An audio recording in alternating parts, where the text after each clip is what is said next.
You are Locked On Giants Postcast, part of Locked On Sports San Francisco on the Locked On Podcast Network. Your team every day.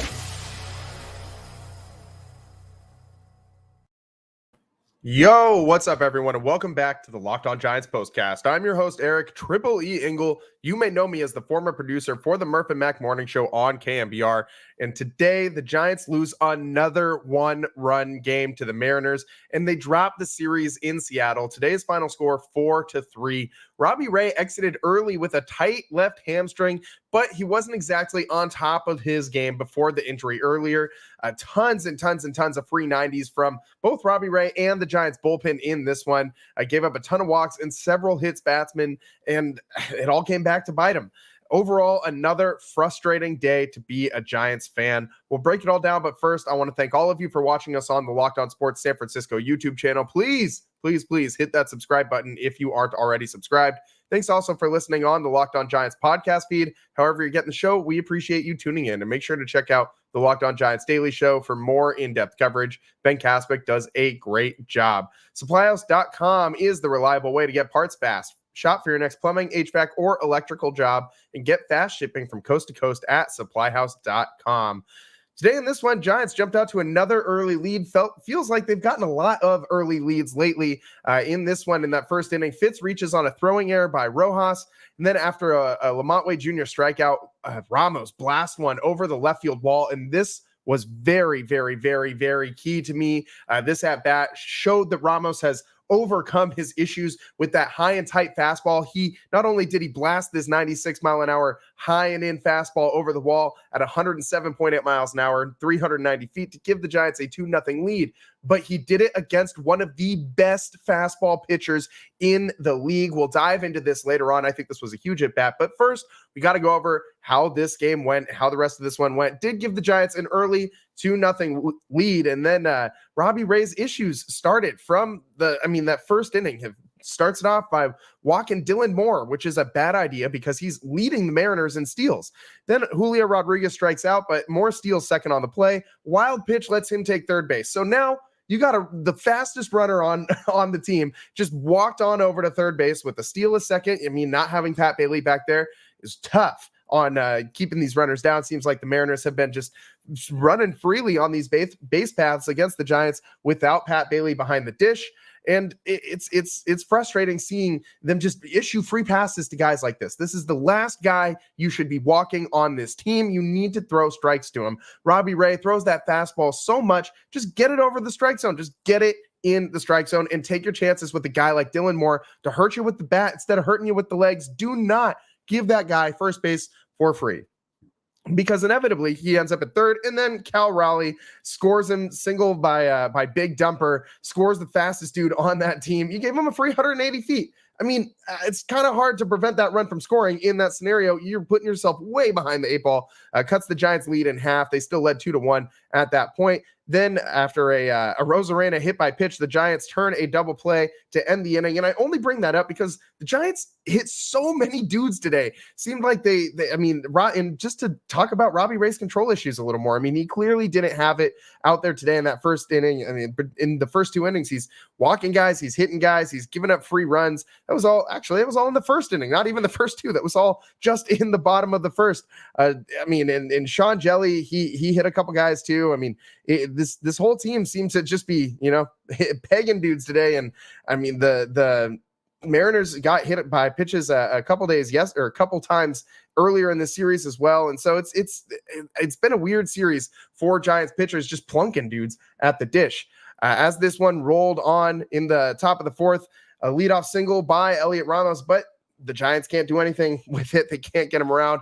Chapman ends up grounding into a double play to end the inning. Tons of double plays to end the inning, not just from the Giants, but both sides. Seemed like both teams were just really loving that ground ball double play. Haniger did it twice, so that was Friday. No, Haniger did it once. A lot of his second time of the season. But anyways, a lot of ground ball double plays in this one. The Giants should have had a ground ball double play in the bottom of the fifth, in the bottom of the sixth. after an Arozarena hit by pitch, the Justin Turner singles and Polanco hit by pitch loads the bases. Haniger grounds into a double play, but it does score a run. The Mariners took a 3-2 lead at that point. Taylor Rogers then comes in for Sean Jelly, gives up a single to Rojas, and it scores another run. Mariners jump out to a 4-2 lead. And that was a frustrating inning because, I mean, it's another 2 hit by pitches that load the bases. And yeah, there was a single mixed in there, but the Giants shouldn't have given up a run in this inning. I mean, if you take away the runs that scored based on walks and hit by pitches, the Giants probably win this game. And that's the most frustrating takeaway from today's game for me, is that here's another one that the Giants had right there on the table, and they let it slip through their fingers yet again. Another loss in a 1-run game. The Giants are now sub 500 in these games, and you don't go to the playoffs as a team who doesn't win a lot of one-run games. And I mean, you look at Bob Melvin because you kind of have to, because this is now a thing with him. He did this in Seattle or in San Diego as well. Was losing a ton of 1-run games in San Diego with all those all-stars, with Manny Machado and Juan Soto and all those dudes down there. I mean, and Blake Snell even was on that team too. So one-run games, they're now 19-20. If you even swing that by if you win 3 or 4 more of those games, the Giants are right in the thick of this. And we were talking about this the other day, just this month. This is yet another one that was right there. There's been 5 or 6 games just this month where the Giants had it right within their grasp, or even had a lead and somehow late in the game and somehow let the other team claw and scratch their way back into this one. The only run that the Mariners really generated on their own without the Giants helping them out was in the bottom of the 5th. Rojas had a leadoff single, and then Rivas had a sac bunt to move him over. Moore singled then and had first and third base for the Mariners. And then a Julio Rodriguez fielder's choice scored a run. This is where the Giants could have had another double play to get out of an inning. It was a hard hit ball to Lamont Wade Jr. that pulled him far away from first base on that Julio Rodriguez fielder's choice.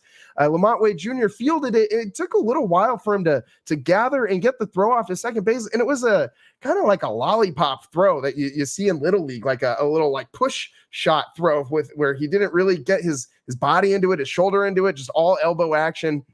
And just kind of lobs it over into second base. It was a high throw, so it wasn't even on target, and it prevented the throw from second to get into first base in time to get that back end of that double play. If Lamont Wade Jr. had just done the little things a little bit better, the Giants also would have prevented that run from scoring as well. And this is a theme now with this Giants team, and it's not an error per se, but it's a mistake. It's a mistake in the field that costs you a run, and it's not going to show up on a box score, on a stat sheet. But these are the little things that this Giants team needs to do better in order to win more games. And it's kind of a theme with these Bob Melvin teams. Those Bob Melvin Padres teams had a hard time doing these little things as well too. So I don't know, man. It's frustrating to watch this team just give away games. I mean, you had so many walks in this one. You had 3 hit batsmen, plus how many walks did the Mariners have? They had 4 walks in this one, so you gave them 7 free passes. I think that's the least amount of free base runners in a single game that the Giants have given up this entire series, which, one, is wild, but 2, I mean, the Mariners finally capitalized on this, because the Giants all series long have just been gifting the Mariners free base runners, and they've kind of been skating by without it coming back to bite them too much.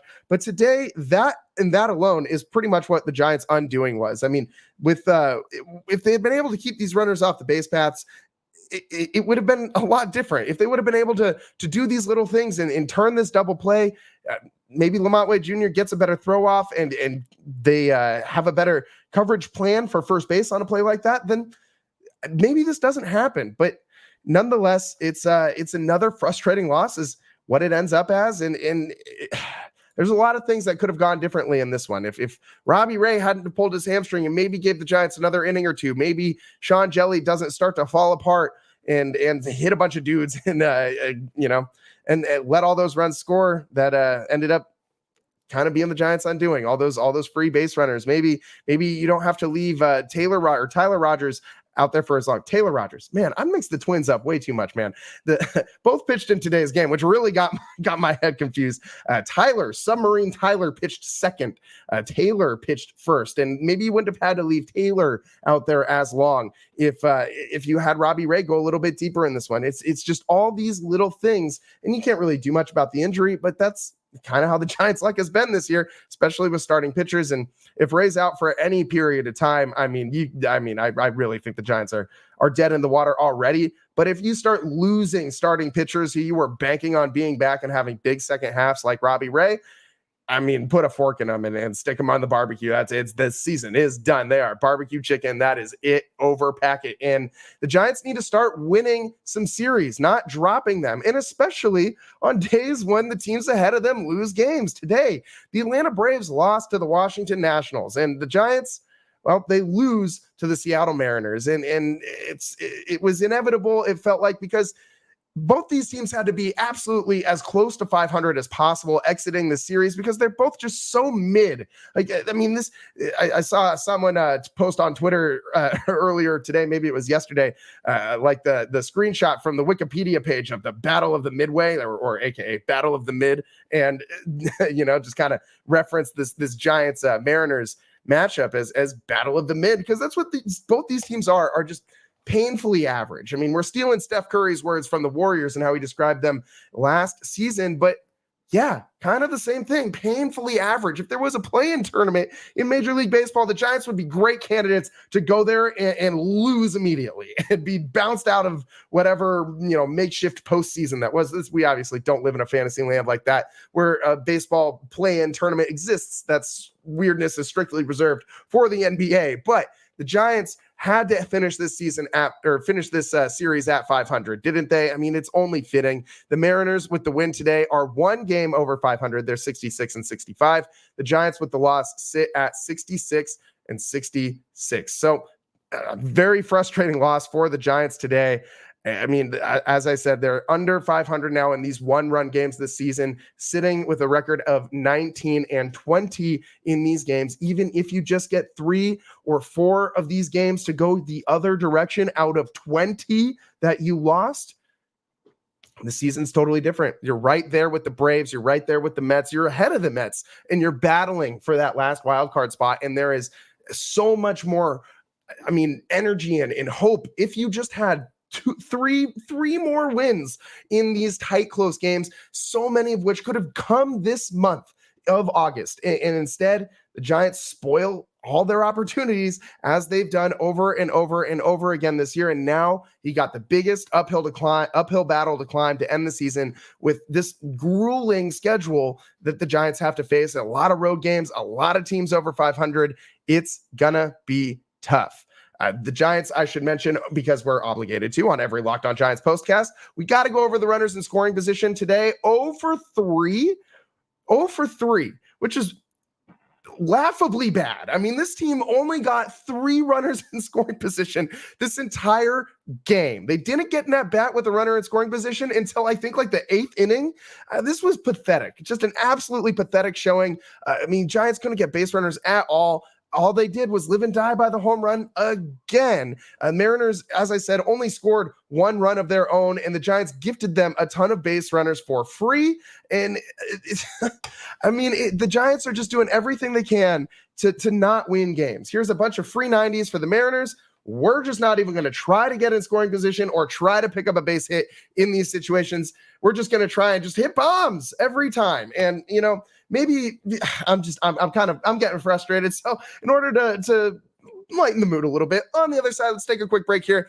Let's talk about one of those home runs. Elliot Ramos had a nice home run today, and it was a big deal, man. This one came on a 96-mile-an-hour fastball up and in, and it was a big deal. They even talked about it on the broadcast a little bit, how he's been doing some work with the Giants hitting coaches. Let's get into that on the other side of the Locked On Giants postcast. I'm your host, Eric Triple E Engel. We'll be right back.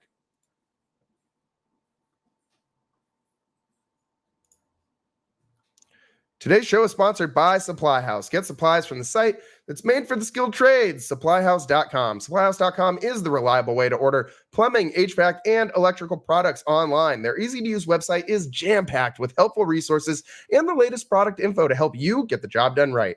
Shop a complete inventory of over 200,000 parts from over 400 top brands and get your order delivered right to your door with fast shipping from coast to coast. Need help with an order? Get expert support and industry-leading service from the friendliest folks in the business and talk to a real person every time. Pros in the skilled trades can get a competitive edge by joining SupplyHouse.com's free Trade Master program. Every Trade Master gets access to a dedicated phone line, free shipping, and discounts on every order. And did I mention it's free? Join the thousands of trade pros already benefiting from their free membership at supplyhouse.com/T-M and order plumbing, HVAC, and electrical supplies from anywhere with just a few clicks at supplyhouse.com. Welcome back to the Locked On Giants postcast. I'm your host, Eric Triple E Engel, and today the Giants fall back to 500 after falling to the Mariners 4-3 and dropping that series in Seattle 2-1. So the Giants struggling right now. I mean, they've been kind of floundering around 500 for a while. And a playoff team would surge at this point in the season, realize that you got to win every single one of these games, treat them all like do or die, and the Giants just aren't there. They're just not there right now. And the one guy who I've really seen a lot of growth from recently is Elliot Ramos. And this is a guy who came on obviously super hot early this season, kind of plateaued after the All-Star break. Yeah, he did have that injury to his thumb that was kind of lingering and messing with him at the plate. But the main thing that happened in this time period that caused Ramos to really slump, aside from the injury, was that the scouting report was out on him, that the rest of the league picked up on the fact that this guy has a really hard time with high fastballs, especially high and inside fastballs. And today, the Giants were facing one of the best fastball throwers, Bryan Woo, which, by the way, I'm obligated to say this anytime that we got a former Cal Poly Mustang on the mound. I'm a big Bryan Woo guy, even though today he was slicing and dicing up there against the Giants. This kid was amazing in college for the Cal Poly Mustangs. And just ask Mike Krukow, he'll tell you the Cal Poly kids, great ball players. Also, hometown guy. He's from Alameda, went to Alameda High. So this kid is just a California guy. And you know that he probably wanted to beat the Giants growing up in this area. Giants take a pass on him. Went to college in California. Giants missed out on him in the draft and things like that. So he goes up to Seattle. I think I would want to stick it to the hometown team that passed on me if I'm Bryan Woo. So he had just a great outing today. Woo, by the way, we got to mention this guy. 7 innings pitched, gave up just 4 hits, 2 runs, only 1 was earned, 7 strikeouts, and no walks. An ERA of 2.05, and both of those runs came on 1 swing of the bat.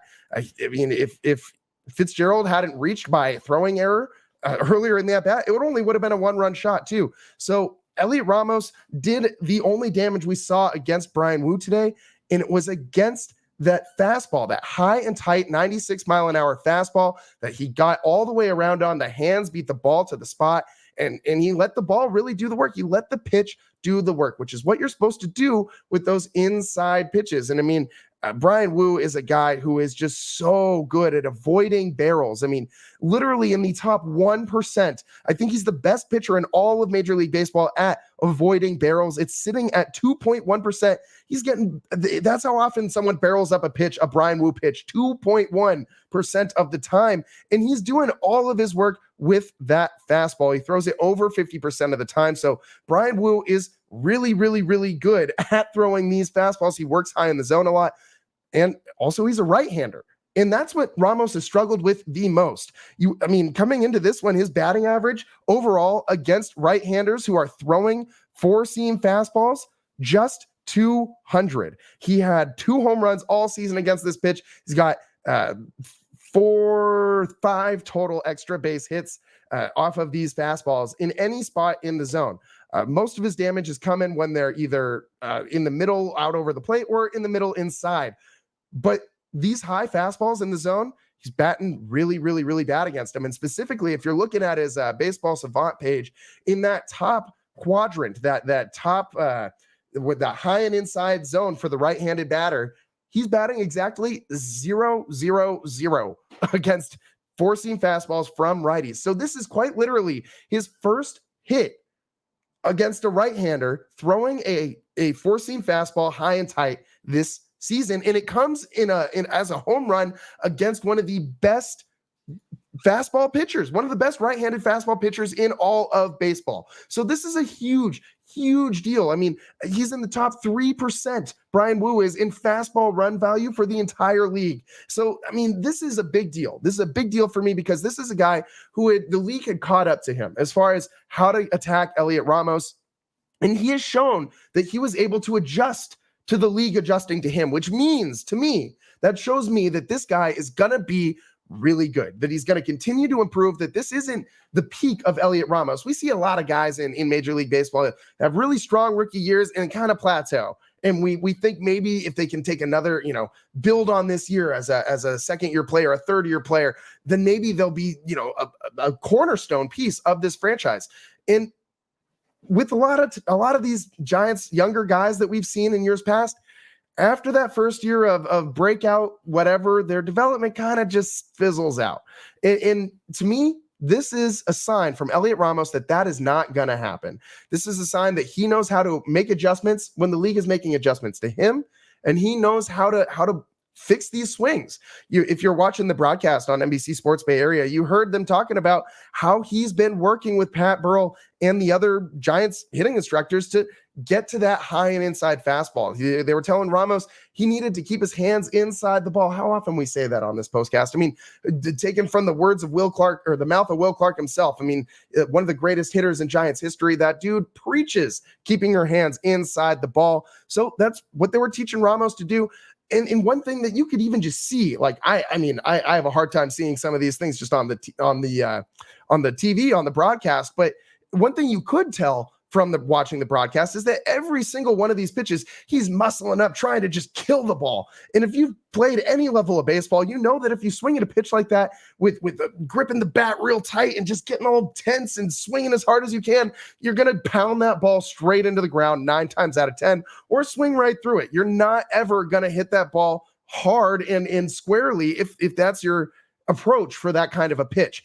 And so they got him to soften up. They got him to get the hands there, get all loose and comfortable. And he looks so different in the box against those pitches. He doesn't look like he's swinging out of his shoes. He doesn't look off balance. He looks like he's got his timing and his balance synced up on those pitches. And his hands beat the ball to the spot, which is the most important key of hitting a pitch like that. Got around all the way to get the barrel out in front and just let the pitch do the work. When you're not having to try and muscle up a 80-mile-an-hour hanging something out of the yard. I mean, you let the 96-mile-an-hour fastball do the work and fly off the bat. And that's what Ramos did in that at bat. Thankfully, it gave the Giants 2 runs early on because Fitzgerald had been on base earlier, reached on a throwing error by Rojas as the leadoff batter in this game. But the Giants couldn't really build on this. And that was the frustrating part of this game, was that the Giants were only able to score one more run. We should mention it came on a Grant McCray solo home run. It was a cutter over the middle of the plate, 407 feet, a big swing of the bat from McCray. And he had a nice overall game. And I've made no secret of it. I really like this kid. I think that he can be a huge factor on this team going forward, especially next season. He has a great glove. And today we saw him show off the arm a little bit. He was in very deep center field when he caught a fly ball that Rosarena tagged up from second base on, trying to get to third. And he even kind of drifted a little bit towards right field, if I'm remembering correctly, when he caught this ball. And he was basically at the warning track or very close to it. And this dude, I mean, Rosarena was safe at third, but the throw in from McCray, the cutoff man just got out of the way because that thing was a frozen rope headed for third base. Very impressive arm by McCray out there in center field. I mean, a guy who's as wiry as that, it's fun to see a guy who has that body type be able to just unleash a cannon like that. I mean, I didn't know that he had that in him. I had heard that he had a good arm, but you hear a lot of things about the guys in the minor leagues that, don't necessarily translate to the majors or look a lot different once you put them around major league talent. Grant McCray's arm looks like it's the real deal. His glove is the real deal. I like this kid a lot as a part of the outfield of the future. And that defense is going to be really tough to get fly balls down between. If you got Ramos, McRae, and Jung-Hoo Lee next year out patrolling center field, that's going to be, a really solid defensive outfield. And obviously McRae show, he's got some pop. He had another home run today. That's 2 now in the couple of weeks since he's been brought up. He's batting .306. It's still a pretty small sample size. That OPS is up to 898. I like the kid. He drew a gutsy walk late in this game in the 9th inning and worked a really tough battled a 2-out at bat. All the way through. Ended up drawing a walk. Didn't really matter at the end, but put the winning run on base in the 9th inning. So the kid doesn't fold under pressure. He's got a nice glove, got a nice arm. He picked up 2 hits today. He can steal bases. We know that. And he did score a run today as well on that solo home run. So I like Grant McRae for the future. There's a lot of guys on this Giants outfield that I don't think will be back. It's time for changing of the guard. It's out with the Mike Yastrzemskis and the Michael Confortos of the world and in with all the youth. We got to bring all the kids in and Ramos, Jung-Hoo Lee, Grant McRae, even Luis Matos, I would rather see before another year of Mike Yastrzemski and Michael Conforto and like Mark Canna and these kinds of guys running around. If you're on the wrong side of 30 for this Giants outfield, I don't think you're here for the next year. Like even if me went out there, which not anywhere near good enough, but I don't think of myself as an old guy. But even me, I'm 31. I think that's too old right now. Like you got to get younger. You got to play the kids. You got to see what you got. And you got to start building towards the future because this team just isn't it with it's a lot of super very mid production. Chapman batting .242. Chapman does have a lot of bombs on the season to make up for it, but in a lot of extra base hits in general, it's the speed as well. Mike Yastrzemski batting .243, Estrada .218, a lot of this old guard. Mark Canna .240. Michael Conforto .232, all their OPSs are sitting right around 750 or a little lower, and it's just not going to get it done, man. It's just not going to get it done going forward. It's time to turn this team over to the youth and see what you got because that's what the future is going to be built on. And the present's not super fun. So we got to have something to look forward to because this team is so average, so painfully average, as Steph Curry says about his Warriors team that is perfectly applicable to this Giants team. It's a rough time to be a Giants fan. I feel like we're just sitting here in limbo waiting for the season to end so we can move on to next year when maybe, just maybe, the injuries won't be as bad. The young kids will come up from the jump. Imagine if Ramos was here from the start of the season, maybe things go a little bit different for that first month. Regardless, a lot of things could have gone different this season for the Giants. Again, with the loss today, the Giants fall back down to 500, 66-66, and they are now 19-20 in these one-run games. Let's take a quick break. On the other side, we'll put a bow on the show and just some last minute thoughts from today's game. Thanks for sticking with us here on the Locked On Giants postcast. I'm your host, Eric Triple E Engel. We'll be right back.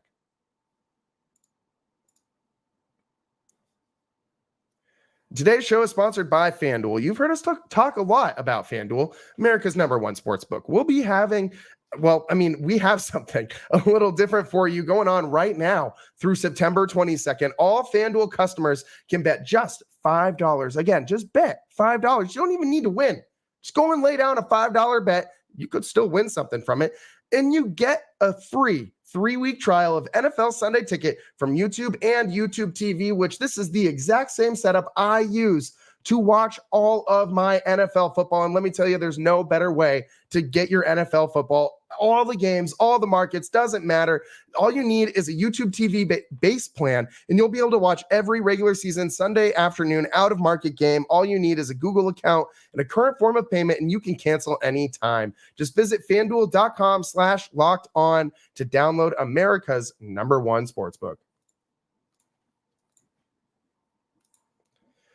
Welcome back to the Locked On Giants postcast. I'm your host, Eric Triple E Engel. The Giants, another disappointing one-run loss today to the Seattle Mariners. Wrap up that series in Seattle with another series loss on the road, which is something the Giants have been doing all year long. They're not a good team on the road. We've established this. On the road this season, they are 28-38. So they're 10 games below 500 on the road. They got a lot of road games left, and a lot of them are against pretty dang good teams. Next coming up is the Brewers. and that's a playoff team. I expect the Giants to lose that series. Fully expect them to go into Milwaukee and drop that series. There's no way that I think that they're going to roll through there and beat the Brewers 2 out of 3. I just don't see that happening. The Giants, they're just kind of mid right now, man. They're pretty average. And if you've had a hard time keeping up with this Giants team, I mean, I know every game just feels like a slow death to me. And I'm getting ready for football season, man. I'm just telling you guys, like, I love baseball. Baseball is the sport that is, I mean, nearest and dearest to my heart, but it's time for some football. And so if you are looking for something to get away from this Giants team with, and you need some positivity in your life, well, check out the Locked On 49ers postcast. We're going to be hosting every single Sunday, Thursday, whenever, Monday nights, whenever the Niners are playing, we'll be bringing you the Locked On 49ers postcast. Make sure you tune in, make us your first listen. And for your second listen, make sure you tune in to Brian Peacock on the daily show for Locked On 49ers. And make sure you're doing the same thing here with the Locked On Giants postcast, tuning into Ben Caspick's daily show. Both of them, phenomenal shows. You want all your Bay Area sports, you got to tune into all the channels. You have to. How else are you going to keep up with all of it? And make sure you're following us on the YouTube channel, on the Locked On Sports San Francisco YouTube channel. We'll be bringing you all the postcasts there, Giants, 49ers, and once basketball comes around too, we'll be bringing you the Warriors again, as we did for about half of last season. This year, we're getting the whole season. So make sure you stick with us as we roll into football season. I mean, the 49ers looking to be Super Bowl contenders again this year. I mean, Brock Purdy having a full healthy offseason. Christian McCaffrey should be ready to go for the start of the regular season. And of course, all of the drama surrounding Brandon Ayuk and all the other 49ers wide receivers that they got, all these other weapons. This season is shaping up to have all sorts of drama and be pretty fun for the 49ers. This team should roll through this NFC West. I mean, they're a solid team. They got some tough competition, but I think the Niners are going to be right back in the Super Bowl this year. I need them to win a Super Bowl in my lifetime, man. I'm going to lose my mind if they don't. If they go to another Super Bowl and lose, I might just have to like forego watching football for at least like a season just so I can save myself the pain and suffering. But it wouldn't matter, because then I'd get back to Giants season and then they would cause me an equal or greater amount of pain and suffering. I live and die with this Giants team, man, and I feel every day like I'll say it again, dying a slow, painful death as we make our way into the month of September. August is closing up and the Giants are still out of the playoff picture. They're 5 games back from the Braves. You missed an opportunity to make up a full game on them today because the Braves lost. If you had won, you would have been sitting 4 games back, and you can't lose games like this. You just can't. Good teams don't lose these games. The Giants do. That's where we're at right now. So the Giants, they lose 4-3, back down to 500 on the season because they are just allergic to winning baseball. And that's just how it is.